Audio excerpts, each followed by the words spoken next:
Gênesis 29, versículo 1. Então Jacó seguiu na sua jornada e veio à terra do povo do Oriente. E ele olhou, e eis que um moço no campo, e eis que ali havia 3 rebanhos de ovelhas deitados junto a ele, porque daquele poço davam de beber os rebanhos, e grande pedra estava sobre a boca do poço. E ali estavam reunidos todos os rebanhos, e removiam a pedra da boca do poço, e davam de beber às ovelhas. E colocavam a pedra no lugar novamente sobre a boca do poço. E Jacó lhe disse: Meus irmãos, de onde sois? E eles disseram: Nós somos de Harã. E ele disse: Conheceis Labão, filho de Naor? E eles disseram: Nós o conhecemos. E ele lhes disse: E ele está bem? Eles disseram: Ele está bem. E eis que Raquel, sua filha, está vindo com as ovelhas. Esses versículos querem dizer que Jacó chegou a Harã depois de um tempo, não mencionando, e parou em um poço situado fora dos limites da cidade. O poço era tapado por uma grande pedra para protegê-los do uso não autorizado de animais selvagens.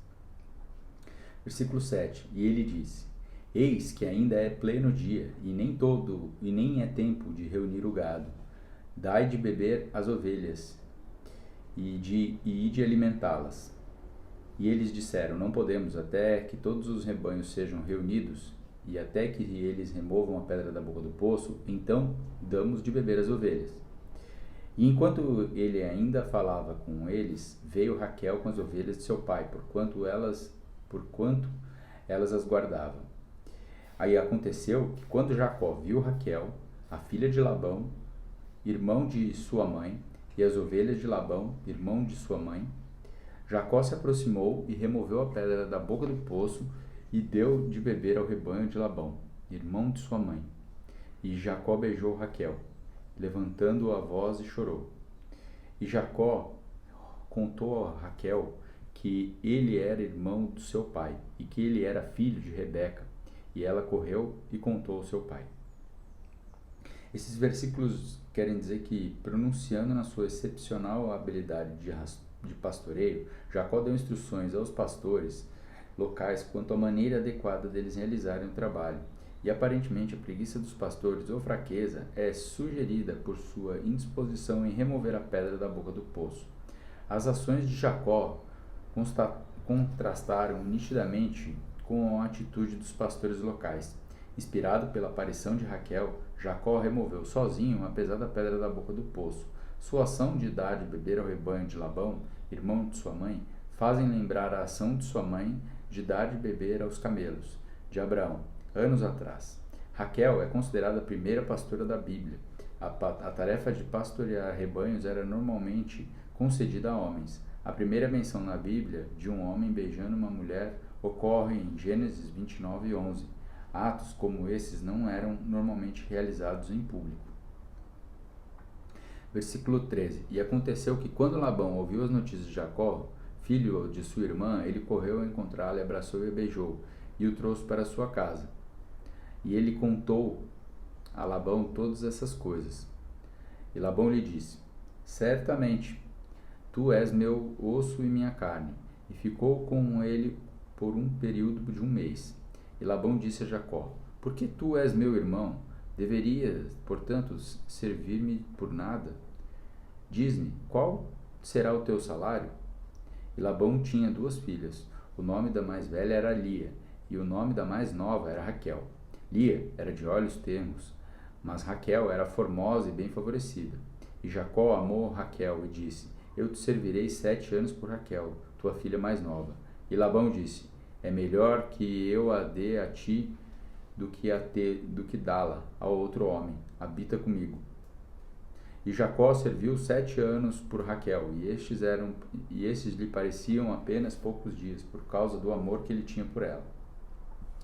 Esses versículos de 13 a 20 querem dizer que no Antigo Oriente Próximo, o ato de um homem beijar outro homem em uma saudação significa aceitação ou respeito pela outra pessoa. Labão chamou Jacó de sangue de meu sangue, e lhe deu o direito de ficar em sua casa permanentemente. Jacó não era nem filho nem servo, portanto era apropriado que fizesse um arranjo que compenasse Labão por suas provisões e Jacó por seu trabalho. não era apropriado que Jacó trabalhasse por nada, e assim ficou acertado que Jacó trabalharia 7 anos pelo direito de se casar com Raquel. Esse arranjo faz lembrar uma provisão da lei de Moisés que permitia que alguns escravos os trabalhassem 7 anos por sua liberdade. Os homens não compravam a esposa no sentido estrito da palavra. Eles entregavam habitualmente, pagavam o preço da noiva aos familiares da sua futura esposa para compensá-lo pelo cuidado e proteção oferecidos à mulher antes de seu casamento. Versículo 21. E Jacó disse a Labão: dá-me a minha esposa, pois os meus dias se cumpriram, para que eu entre a ela. E Labão reuniu todos os homens do lugar e fez um banquete. E aconteceu que à tarde ele tomou Lia, sua filha, e a levou a ele, e ele entrou nela. Versículo 21 a 23 querem dizer que Jacó, agora com quase 50 anos de idade, depois de trabalhar 7 anos para Labão, informou que era tempo de ele deitar-se com Raquel. Preparando uma semana de núpcias, Labão tratou de enganar o novo membro da família que havia ludibriado outra pessoa no passado. Ao invés de entregar a esperada filha mais nova Raquel, Labão tomou Lia e a levou a ele. Na escuridão da noite e com a sua noiva oculta por trás de um véu, Jacó não percebeu a armadilha que seu sogro havia preparado para ele. Sendo assim, Jacó entrou em Lia.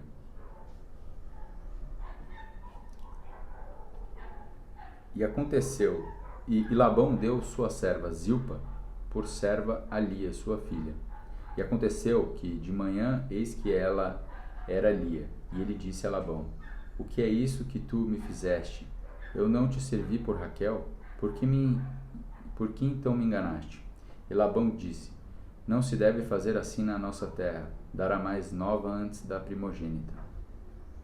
Cumpre a semana dela, e nós te daremos também esta pelo serviço com que tu servirás comigo ainda outros 7 anos. E assim Jacó fez, e cumpriu a semana dela. E ele lhe deu também por mulher Raquel, sua filha. E Labão deu sua serva Bila por serva a Raquel, sua filha. E ele entrou também em Raquel, e ele também amou Raquel mais do que Lia, e serviu com ele ainda outros 7 anos. E quando o serviu, o Senhor viu que Lia era odiada. Ele abriu o seu ventre, mas Raquel era estéril. E Lia concebeu e gerou um filho, e ele chamou seu nome de Ruben, pois ele disse: certamente o Senhor olhou para a minha aflição, por isso agora o meu marido me amará. E ela percebeu outra vez e gerou um filho. E disse: porque o Senhor ouviu que eu era odiada, por isso ele me deu também este filho, e ele chamou o nome de Simeão.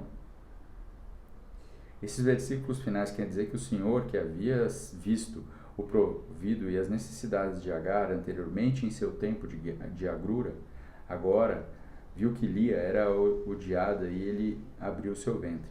Em uma sociedade onde o prestígio de uma mulher dependia quase inteiramente do seu sucesso na geração de filhos, o Senhor deu a Lia 4 rebentos antes dela parar de gerar por algum tempo.